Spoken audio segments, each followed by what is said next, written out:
Welcome to part 2 of my SEGA Marathon Let's Play of the very first Sonic the Hedgehog. In the last video we went all the way through Green Hill Zone, and today we are halfway through Marble Zone. Now in this area there are a lot more lava falls as well as lava at the bottom, so timed platforming is essential.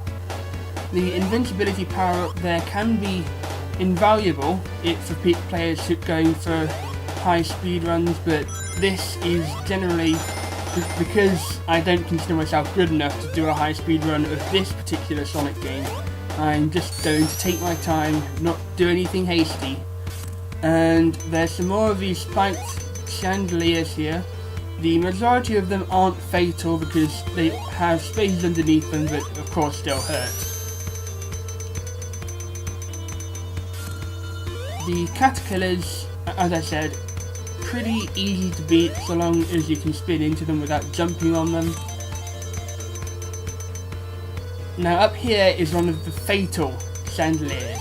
If that thing crushes you, Sonic gets killed, regardless of whether he has runes or not. And here's the end of Act 2, into the 4th special stage. Now in this game the special stages do get more complex as they go on, but the 6th one, well, you'll see.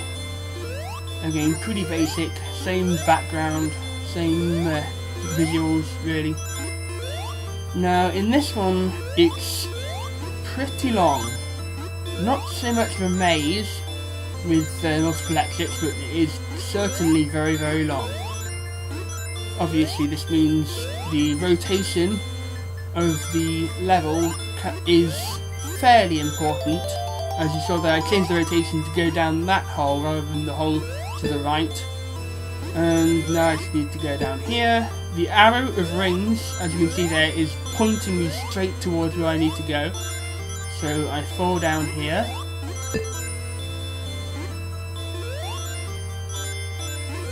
This really is a long special stage. Any other directions that you can see are leading to end of the special stage bumpers, so it's best to try and avoid them. Go through those bumpers, and there's the Chaos Emerald. You just need to break the crystals holding it. And this Chaos Emerald is green. There's only one green Sonic character, and he, interestingly enough, was going to be introduced in this game. Vector the Crocodile was originally going to be featured in the first Sonic the Hedgehog as a sound test. It's a nice bit of trivia for you, but he then wasn't introduced until quite a bit later in a game which I've never actually played and therefore will not be Let's Playing in this series. I am going to be Let's Playing the majority of Sonic games, but there are going to be some which I'm not going to be playing through. Now here this area gets really dangerous because of all these fire shooting things on the wall, and again lots of precision platforming, very tricky. Now you could go two ways here. You could go through the hole down there or down through the breakable blocks. One way next to a shield, as you can see up there, so it's really up to the player. And here is an area which often catches me off guard. I actually had to make several save states before I got through this part, because after these platforms there's a lava geyser, and this really tricks you all the time because it looks like you may want to jump to the right, but then if you jump to the left, eventually one of those platforms comes out. Quite often I find myself jumping to the left and then believing that I've gone into a place where I can't get away from it, so I have to fall down into the lava and start over. So here we have some more of these chandeliers. This time it's important to make sure not to get crushed against the ceiling.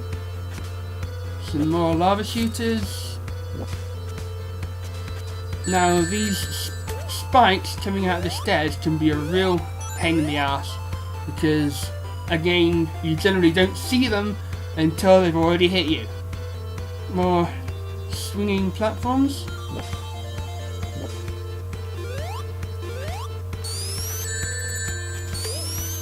Yeah, again, caterpillars, they're annoying. This is a checkpoint. Now, obviously you've probably noticed this, but this being the first shield in the Sonic series only protects Sonic from one hit point of damage. If he gets hit, he can take the hit without losing any rings, but just that one hit. Now it's necessary to go down onto that platform to start it moving before you actually proceed, and this area gets really tricky. I jump out.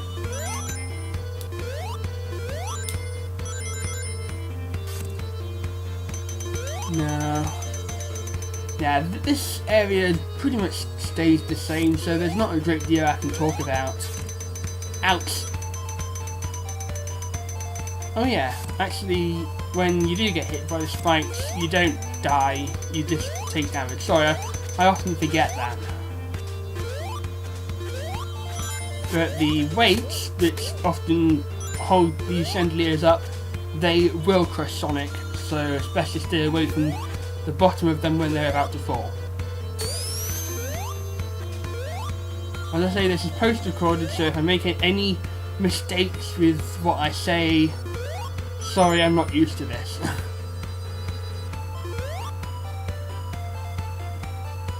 Again, another lava lake type place with a tiny little platform. Sometimes I like to make Sonic bob along with the music, because the music in this game is, whilst it's not my favourite in the series, it's good. Yeah, it's as good as most Sonic soundtracks, I guess. Just not a particular favourite of mine. Again, spikes, stairs with spikes, very dangerous.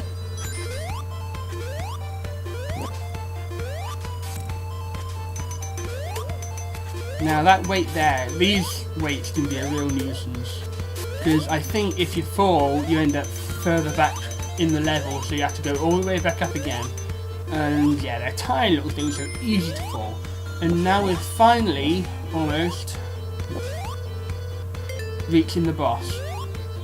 Dr. Robotnik's second machine is a kind of lava a flying machine which shoots lava down onto the platforms. Obviously, when he shoots the lava down, they're going to spread across the platform, so it's necessary to jump to the other one every time after hitting him. Again, pretty easy to not get hit, even though I just did.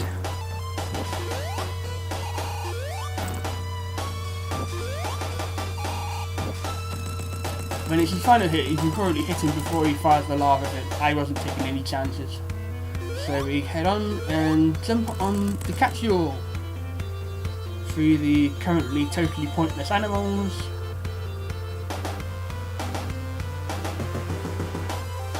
And yeah, I didn't do too well on that level, so I only get 100 points. Oh well. Spring Yard Zone, the first of the...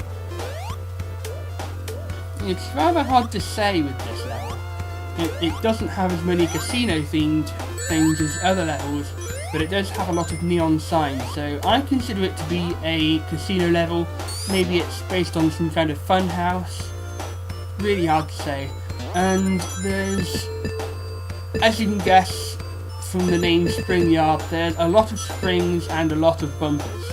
Sometimes the platforming relies on your ability to use those bumpers to your advantage, which can be a bit annoying. Yeah, it's sometimes when you hit Sonic against a slope on the ceiling, it causes him to ricochet forwards. And I accidentally get hit by those buzz bombers.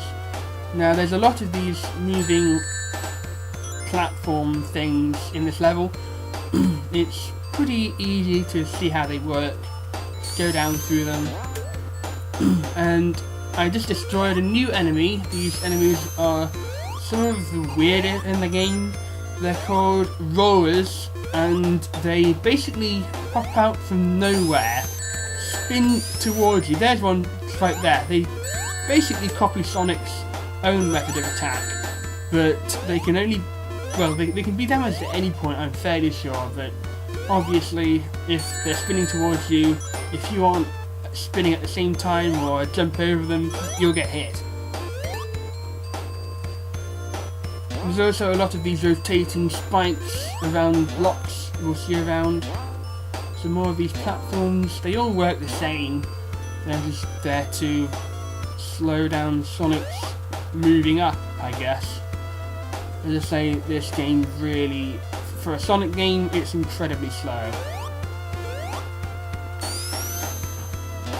So you head up here and there's a spring up there so to make it harder to get up. Now this here is a spikes. That's all they're called, spikes. And since they have spikes on their tops, it's necessary to spin into them just like the caterpillar. Because if you try to jump on them, I think you'll end up getting hurt.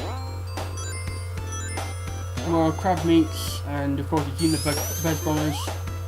So these guys are straight from Green Hill, even though they weren't in Marble Zone. Another spikes up there.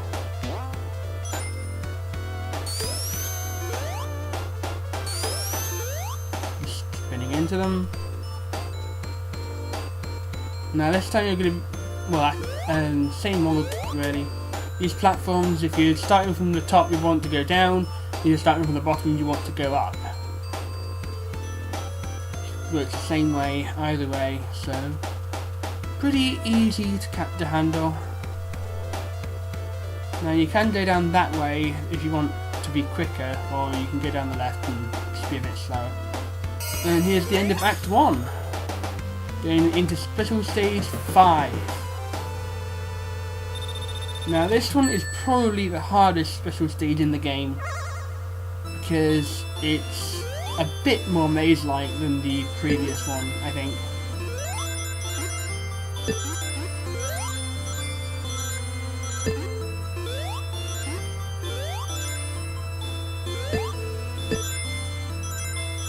As you can see, it's big, it's sprawling, it's pretty hard to find your way around, but if you continue down the same tunnels, you'll end up there. Generally, the route with the more rings is the correct route.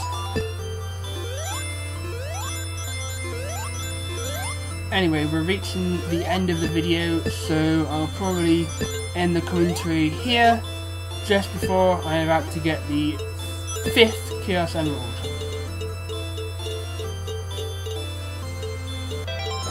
There we go. I'll see you in part 3.